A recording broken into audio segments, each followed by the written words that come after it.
361度國際有限公司宣布其截至2026年6月30日止6個月未經審核之中期業績。於回顧期內，集團營業額增加 8%。集團兩大核心產品鞋類產品及服裝產品，分別同比增長 7% 及 10%。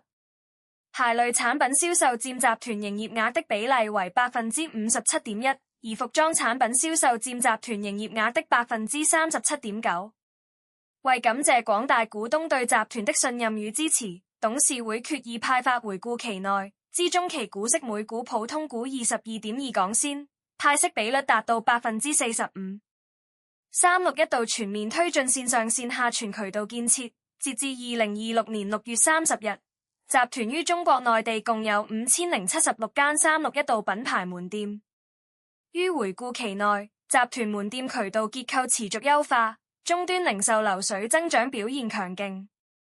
此外，超品店業態持續擴張，全國超品門店數量累計落成187家，其中主品牌為152家，兒童超品店為35家，海外柬埔寨開設一家超品店，總數達188家。展望下半年，361度集團將秉持專業化、年輕化、國際化的品牌定位，聚焦科技創新與品牌建設，加快細分場景滲透，構建高價值、多品類的體育運動產品體系。